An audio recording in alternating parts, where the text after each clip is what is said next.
Dans le cadre des journées d'études sociologiques des Master 2 à l'Université de Lettres de Limoges, nous avons eu l'occasion d'enregistrer certaines communications. Il s'agit pour les étudiantes et étudiants de sociologie des universités de Tours, Poitiers et Limoges de venir présenter leur mémoire. Aujourd'hui, nous vous partageons l'intervention de Ludivine Asfo intitulée Violences sexistes et sexuelles dans le théâtre, réactions et changements, qui s'appuie sur le dernier chapitre de son mémoire dirigé par Adrien Pégourdi. Elle s'intéresse principalement à la sociologie de la culture, plus précisément à la branche théâtrale, et sa recherche est plus particulièrement axée sur le genre. Après sa présentation d'environ 20 minutes, des questions lui ont été posées. Nous les avons réenregistrées, parfois en les modifiant pour les rendre plus dynamiques et plus concises. Bonne écoute! Alors tout d'abord, je vais commencer par vous présenter ma recherche qui porte sur les comédiennes et metteuses en scène du théâtre. Je m'intéresse aux évolutions de leur carrière qui leur permettent de mieux concilier leur vie personnelle et professionnelle, mais qui sont aussi impactées par les enjeux qu'amènent les rapports asymétriques de genre. Plusieurs recherches sociologiques ont déjà porté sur la condition des comédiens de façon mixte, ainsi que sur les intermittents du spectacle. On retrouve notamment de nombreuses enquêtes de Pierre-Michel Menger et Olivier Pilmy sur le sujet. Tous les deux montrent que le métier de comédien est marqué par une forte précarité, une incertitude permanente et une organisation du travail très flexible, fondée sur des contrats courts et l'intermittence. Menger parle de la recherche d'emploi constante des artistes, mais soutient que la passion et la vocation poussent beaucoup de comédiens à accepter cette insécurité. Pilmy, lui, a montré que les comédiens ont tendance à se constituer un noyau dur d'employeurs afin de sécuriser un peu leur parcours professionnel. En 2024, Louis Pastor parle du vieillissement chez les comédiennes de théâtre et de télévision. Il révèle les difficultés et l'invisibilisation qu'elles rencontrent. Puis, dans un registre plus axé sur les rapports de genre dans le milieu artistique, Marie Buscato, elle, a beaucoup exploré les stratégies des femmes musiciennes, notamment dans le jazz, pour être reconnues professionnellement, ainsi que les rapports de séduction dans les mondes artistiques masculins. On constate également une évolution concernant la place de la femme en tant que metteuse en scène.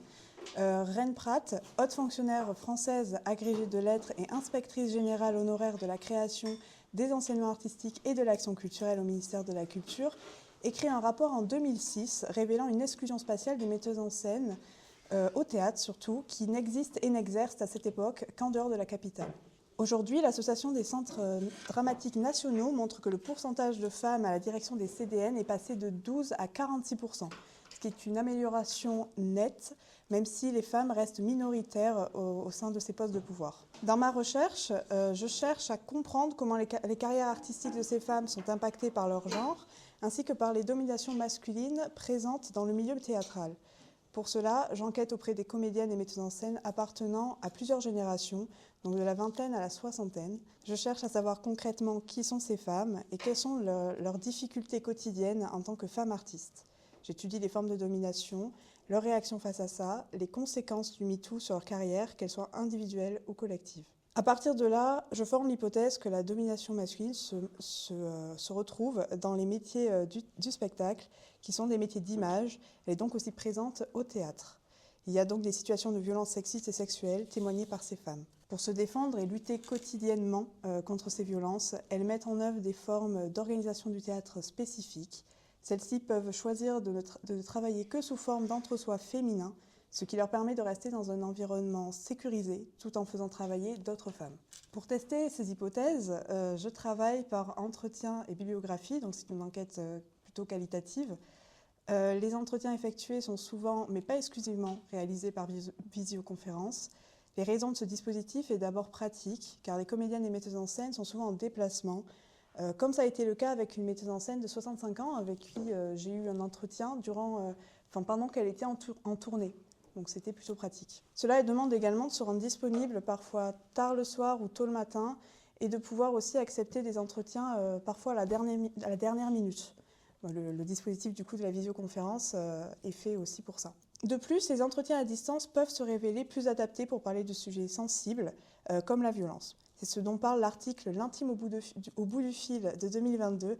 Ce dispositif est perçu comme une forme de protection et permet aux enquêtés de se protéger quand on parle de sujets tabous ou difficiles à aborder. Dans cette communication, je me centrerai sur la réaction face aux révélations du MeToo, dénonçant la violence sexiste et sexuelle dans le théâtre. Je vais montrer comment ces comédiennes et metteuses en scène en sont venues à ne plus considérer comme normal ou ordinaire ces types de violences et comment le mouvement MeToo est allé dans ce sens. Plus précisément, je me demanderai donc ici comment ce mouvement a transformé les relations de travail au sein des équipes avec qui elle travaille. Car oui, les comédiennes metteuses en scène n'ont pas toutes vécu le MeToo de la même façon. Il y a celles pour qui MeToo a été une révélation, et les plus jeunes qui vont traduire par de nouvelles exigences le refus d'une domination masculine. Donc dans un premier temps, je m'axerai sur les quarantenaires et plus qui découvrent ce mouvement et qui leur permet de réaliser les violences dont elles n'avaient même pas conscience. Dans un deuxième temps, je parlerai des générations plus jeunes, celles des trentenaires, donc celles qui ont fait leur début dans le théâtre avec ce mouvement, puis dans un troisième temps, celles des vingtenaires qui sont arrivées post-MeToo. Nous verrons comment toutes réagissent, notamment avec une volonté qu'ont certaines d'entre elles de pratiquer le théâtre tout en valorisant un entre-soi féminin. Donc pour les générations les plus anciennes, celles qui étaient déjà bien implantées dans le domaine, le MeToo est un énorme bouleversement. Elles ne réalisaient pas à quel point les violences étaient présentes et ça leur a permis de réaliser à quel degré elles étaient déjà présentes dans leur propre quotidien. Pour Sylvie, une comédienne et metteuse en scène de 48 ans qui a commencé sa carrière 15 ans plus tôt, le MeToo est reçu comme un choc. Elle décrit ce mouvement comme un très gros virage, très important ou hyper important, et est très touchée par ça. Pour elle, c'est une révélation.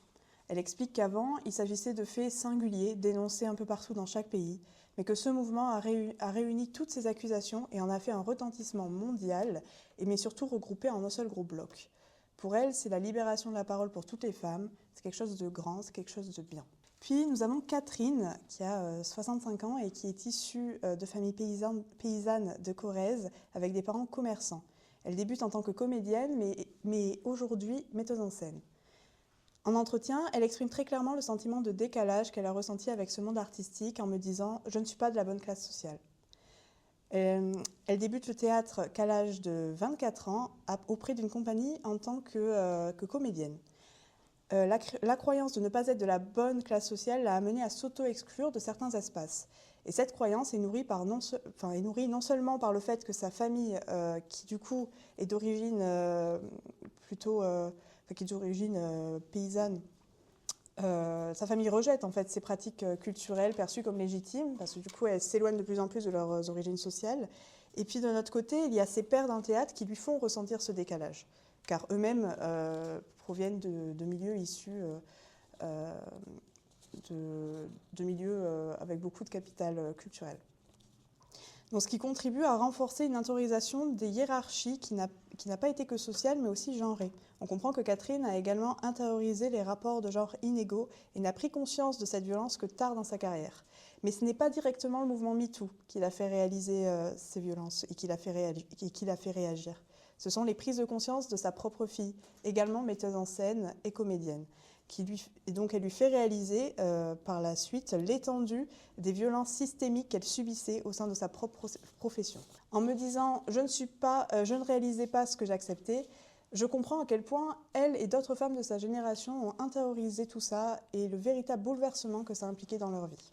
De leur côté, la génération des trentenaires au théâtre sont celles qui ont intégré le théâtre à peu près au même moment que l'apparition du mouvement MeToo. Pour la plupart d'entre elles, elles étaient en école ou en fin d'études à ce moment-là. Elles ont donc intégré un champ déjà socialisé à des normes, mais il n'était plus possible de de continuer à les tolérer comme avant. Les milieux artistiques tels que le théâtre étant également très au fait des actualités et réactifs à plusieurs causes, ces femmes se sont retrouvées dans un cercle social propice pour s'informer, d'autant plus que ça les concernait directement. La majorité d'entre elles, parmi mon échantillon, se considèrent politisées, donc il aurait été impossible d'ignorer ces révélations-là. C'est comme ça qu'une certaine partie d'entre elles ont la volonté de valoriser le travail féminin et la place de la femme dans le théâtre. Donc pour cela, j'ai pu observer une stratégie qui est de ne plus travailler qu'avec des femmes, donc sous forme d'entre-soi féminin. Pour présenter ce phénomène, je vais parler de deux angles qui mènent à ce choix, que j'ai pu constater parmi les enquêtés. Le premier étant un choix affirmé suite à un ou des traumatismes, puis le second est davantage lié à un choix de proximité.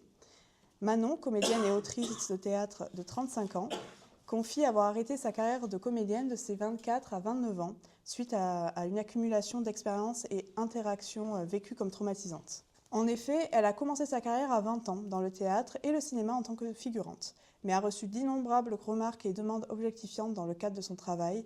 En tant que jeune femme qui découvre ce monde et qui est encore très vulnérable, ces expériences ont un grand impact psychologique. d'autant plus qu'il s'agit d'une époque pré-MeToo. Elle se disait même qu'en tant que comédienne, elle était réduite à un outil. Elle fait une grande pause dans sa carrière et revient donc sur scène à 29 ans, incarnant son propre personnage pour une pièce qu'elle a elle-même écrite en tant qu'autrice. Depuis, elle ne travaille plus qu'avec des femmes et pour des femmes, dans le but de se sentir en sécurité dans le cadre de son travail.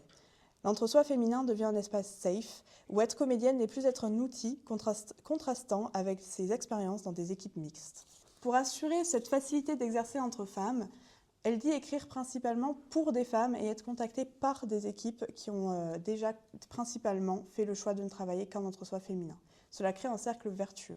Cette configuration permet aux femmes de se faire vivre économiquement entre elles et c'est une méthode adoptée par d'autres enquêtés de mon échantillon que je vais vous présenter par la suite. Donc travailler entre femmes sous-entend proposer des projets qui plaisent et parlent aux femmes avec qui on travaille. Et généralement, ça se fait assez naturellement pour elles. On peut y observer une forme de proximité d'habitus, comme c'est le cas avec Maria, comédienne, metteuse en scène, autrice et traductrice de 34 ans, qui vient d'Équateur et qui est venue en France à l'âge de 17 ans. Elle confie que ses équipes sont composées de femmes, que ce soit au plateau et à la technique, et se questionne elle-même s'il s'agit d'un choix affirmé ou instinctif, à savoir qu'elle commence à travailler avec des femmes lorsqu'elle participe au dispositif de compagnonnage théâtre, juste après ses études, qui à ce moment-là est composé de femmes. Alors pour contextualiser, pour ceux qui ne le savent pas, le compagnonnage théâtre, c'est une formation en alternance qui est proposée par les écoles à la fin, enfin par certaines écoles à la fin de leurs études.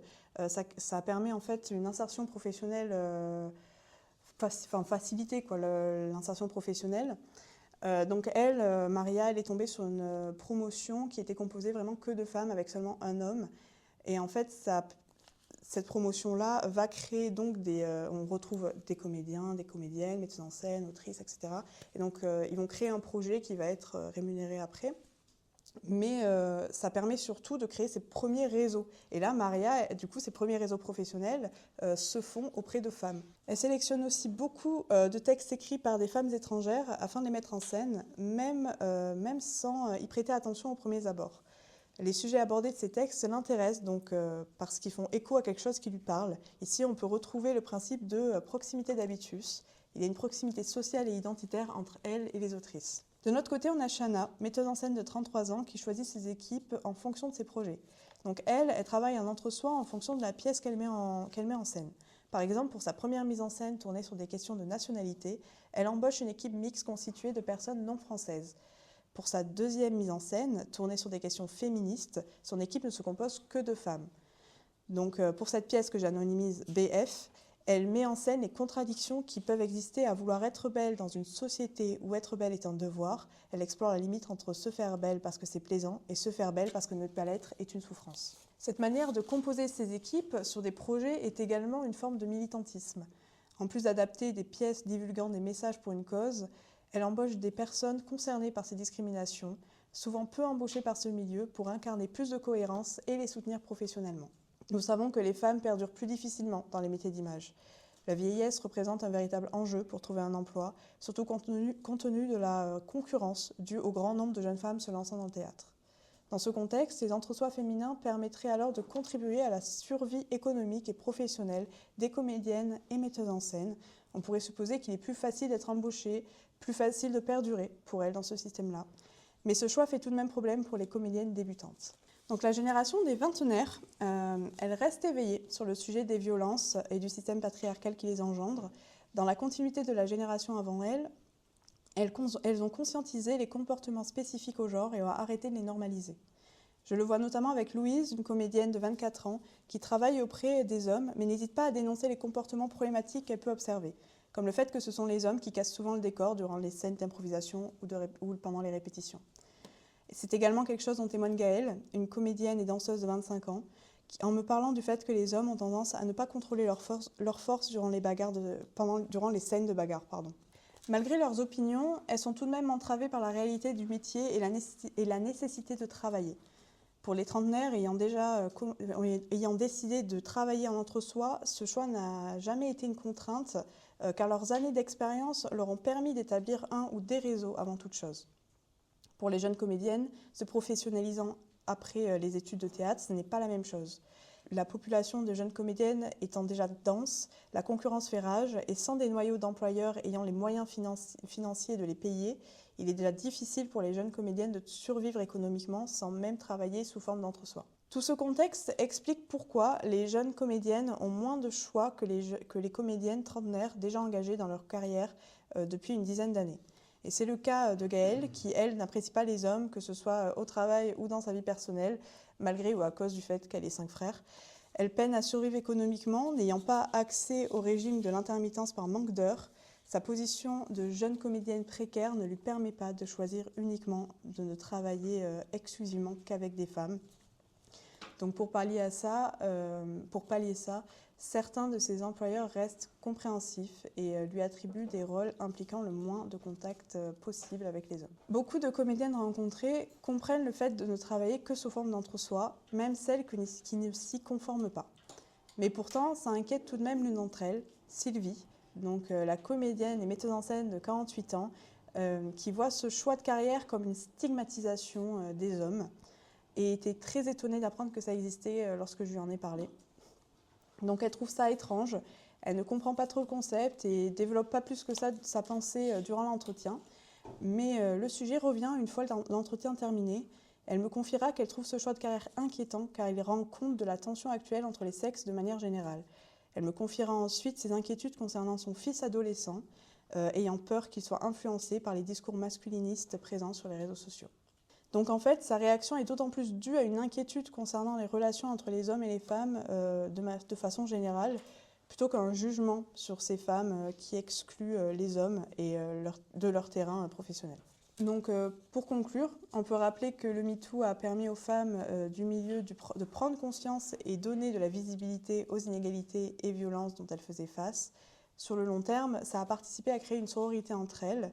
Et les plus déterminés ont même choisi de ne travailler qu'en entre-soi féminin, ce qui peut être une stratégie de protection, mais qui rend aussi compte d'une attirance vers la proximité sociale. Donc non, l'entre-soi féminin peut aussi favoriser la survie économique et professionnelle des femmes dans un secteur marqué par la précarité et les inégalités de carrière. Ce choix n'est pas tout de même anodin, n'est tout de même pas anodin, et ne peut pas être fait par toutes. Il faut en effet détenir un réseau propice à cet entre-soi et être prête et capable financièrement de refuser des contrats qui incluraient des hommes. On le voit avec Gaëlle qui débute dans le théâtre mais qui est surtout très précaire et qui ne peut donc pas renoncer à travailler avec les hommes. Le risque serait trop gros. Il y a donc une véritable inégalité des choix et des possibilités pour les femmes du milieu.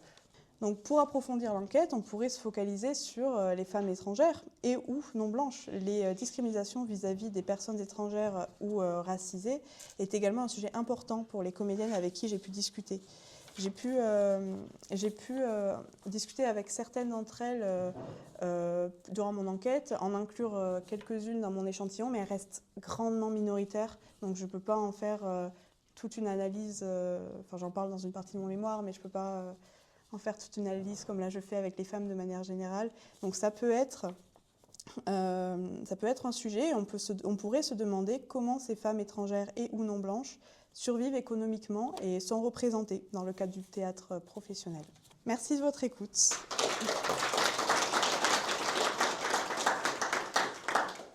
Maintenant, nous allons pouvoir passer aux questions. C'était très intéressant, merci. J'ai 2 questions. Une première méthodologique. Dans quelle mesure le fait d'avoir fait les entretiens en visio, ça a pu compliquer l'entretien et même l'analyse de celui-ci? Et je voulais savoir si les femmes que tu as rencontrées disent avoir vu des évolutions post-MeToo du côté du comportement des hommes. Du coup, méthodologiquement parlant, dans quelle mesure les visios ont compliqué l'entretien? Alors honnêtement, ça a été surtout très pratique du coup pour pouvoir avoir un peu n'importe qui, un peu n'importe quand. C'est très grossier dit comme ça, mais ça m'a permis quand même de ne pas me déplacer forcément tout le temps, partout, parce que j'ai pas du tout d'enquêté qui était de Limoges. Donc ça, au moins, ça a été un point positif. Après, comment ça a compliqué? C'est aussi que des fois, malheureusement, on nous oublie. Et après, heureusement, c'était en visio, donc j'ai pas eu à me déplacer, mais c'est vrai que je pense que ça a créé plus d'oubli aussi. C'est-à-dire que moi, on m'a oublié 2 fois. Et c'est pas grave, hein. Mais je pense que ouais, ça peut créer des complications. Il y a aussi le réseau. Il faut aussi avoir vraiment être sûr de notre réseau Internet parce que par rapport aussi à l'enregistrement, enfin ça c'est des plus techniques aussi, mais bon moi ça va, je m'en suis sortie, mais c'est vrai qu'il y a eu des fois où ça pouvait compliquer un petit peu. Alors, je ne sais pas trop si c'est un inconvénient ou un avantage, mais c'est le fait que du coup, je ne voyais que leur visage, je ne voyais pas leur corps en entier, et c'est des femmes comédiennes, donc avec un métier d'image, et des fois, quand elles me parlaient de certaines choses, par exemple, si elles ont vécu certaines remarques sur leur physique, etc., en fait, je n'avais que leurs paroles, parce que du coup, vu que je ne les voyais pas, elles me décrivaient un peu comment elles étaient, enfin, au niveau du corps. Et des fois, en fait, pour une enquêtée, par exemple, que j'ai également sur Instagram, j'avais vu des photos d'elle, du coup, et en fait, je me rendais compte qu'il y avait quand même une petite... Alors, bon, après, entre les photos et la réalité, des fois, il y a un petit décalage, mais de ce qu'elle me disait et de comment elle se représentait et de comment moi je la voyais, bah, je me disais qu'il y avait, enfin, que c'était pas tout à fait... Enfin, en tout cas, moi, je me disais, bah, ça va. Parce qu'en gros, elle me disait qu'elle avait des formes, qu'elle était un peu en surpoids, etc. Moi, quand j'ai vu les photos, je me suis dit, bah, pas particulièrement, mais bon, voilà. C'est à ça que je pense, en tout cas, pour répondre à ta question sur ça. Et comment les femmes, du coup, oui, est-ce qu'elles ont parlé d'évolution du côté des hommes, il y a plusieurs réactions. C'est-à-dire que il y a les hommes qui vont être... Enfin, m'ont parlé du fait qu'avant, qu'une fois que c'est sorti, toutes ces choses-là, il y a eu une hyper-vigilance un peu des hommes. Par exemple, ceux qui on avait des rumeurs un peu sur leur dos, par exemple, étaient un petit peu plus en retrait. D'autres qui faisaient des réflexions durant les... Enfin, là, je pense surtout durant les cours ou même durant des répétitions dans des compagnies où des hommes disaient du coup, à leurs collègues femmes bon, est-ce que je peux te toucher là parce qu'après, tu portes pas plainte, hein. Là, t'as dit oui, hein. Donc, non, c'est... Bon, il y avait ça. Et puis, il y a aussi une autre réaction qu'une de mes enquêtées m'avait expliqué, c'est qu'une de mes enquêtées, du coup, alors, ne travaille pas sous entre-soi féminin, mais elle est très engagée, en tout cas très féministe, et ne s'en cache pas, et le montre, surtout sur les réseaux sociaux. Et elle me disait que quand qu'elle republiait par exemple des posts féministes, etc., qu'elle savait, qu'elle était consciente qu'il y avait certains hommes, du coup, qui fermaient leurs portes professionnellement. Parce qu'en fait, ils se disent « Ah, mais elle est extrémiste, elle est féministe. » Voilà. Bon, ils la voient un peu comme des femmes qui exagèrent, quoi. Donc il y a vraiment ce... Mais après, il y a des hommes qui sont complètement... ils comprennent notamment et qu'il n'y a pas de souci. J'ai une question sur la situation amoureuse de ces femmes. On voit que dans le cadre professionnel, elles sont distantes envers les hommes, mais est-ce qu'en dehors, elles maintiennent cette distance ? Alors pour les relations amoureuses, alors c'est très marrant parce que la plupart d'entre elles sont en couple. Celles qui travaillent du coup en entre-soi sont en couple avec des hommes. Alors moi non, c'est vrai, toutes en fait, elles sont avec des hommes qui sont dans le milieu artistique. Alors soit musiciens, soit comédiens ou metteurs en scène, mais juste elles ne travaillent pas avec. Voilà. Mais ils sont là. Bon après, par exemple pour Gaëlle, donc j'ai dit qu'elle elle aime pas les hommes, mais vraiment les aime pas. Elle, pour son cas, par contre, c'est une femme lesbienne. Donc elle, dans son cas-là, du coup, il n'y a pas d'homme, elle n'a pas de couple avec un homme. Mais voilà. Et ça ne crée pas de conflit, hein, si jamais tu te demandais, ça ne crée pas de conflit entre eux, enfin ils acceptent, tout simplement. J'ai une question de modalité de contact avec les enquêtés. Donc sur qui vous êtes tombé et si ça a été facile de faire les entretiens. Et une question sur MeToo. Quel était leur rapport à l'événement ? Et alors pour la prise de contact, alors j'avais déjà commencé une recherche auprès de comédiens, mais de façon mixte cette fois, avec des comédiens et comédiennes en M1. Et donc là par contre, c'est vrai que ça a été compliqué parce que moi je ne suis pas du tout dans le milieu du théâtre, je ne connaissais personne, je viens complètement de l'extérieur. Donc là ça a été compliqué. Au départ du coup en M1 j'avais contacté des théâtres en espérant qu'ils me mettent en contact avec des compagnies, mais au final, ça a rien donné, quoi. Et ensuite, j'avais contacté directement des compagnies de théâtre qui, elles, m'ont ont bien voulu parler avec moi. Certaines aussi parce que j'avais des connaissances qui connaissaient, enfin ça se passait souvent comme ça aussi. C'est-à-dire si j'avais une connaissance ou un ami qui me disait ah mais moi je connais telle personne dans cette compagnie ou qui connaît cette compagnie, et souvent je passais comme ça aussi. Je faisais référence en fait à un nom, à quelqu'un, et ça facilitait entre guillemets l'échange, ou enfin la prise de contact. Et du coup, pour cette année, ce que j'ai fait, c'est simplement, j'ai repris 3 contacts de femmes, parce qu'en fait aussi, ce que j'ai pas dit, c'est que l'année dernière, mon échantillon il était composé de 7 hommes et 3 femmes. Donc j'avais un peu eu du mal à trouver des femmes, en fait. Et du coup, cette année, c'est pour ça que je me suis focalisée sur les femmes. Bon, alors on peut se dire que c'était pour se compliquer la vie, mais non. Non, mais... Du coup, en fait, j'ai juste recontacté les 3 femmes que j'avais déjà eues en entretien, en plus d'autres que j'avais rencontrées dans le cadre de répétitions de compagnie, etc., mais qui, elles, m'ont pas forcément répondu. Et grâce à ces 3 femmes, qui ensuite, en fait, elles ont ensuite donné des contacts, donc c'est vraiment un effet boule de neige en fait qui s'est passé. Mais encore une fois, quand je contacte, après je dis, j'ai parlé avec telle personne, du coup qui m'a donné votre contact, etc. Bon, après il y a eu un autre moyen aussi qui a fait que j'ai pu j'ai pu avoir quelques enquêtés, c'est-à-dire que j'ai simplement cherché sur les réseaux sociaux, Instagram, certaines comédiennes, et je leur ai envoyé des messages pour leur dire pour expliquer ma recherche, etc. Et une m'a répondu, enfin non pas qu'une, 2, ouais, 2 ou 3, euh, mais, euh, mais voilà, mais à savoir que j'en ai au moins contacté le double de celles qui m'ont répondu. Et pour MeToo, alors moi je posais directement la question, je me demandais comment elles avaient vécu MeToo. Parce que MeToo, toutes sont au courant.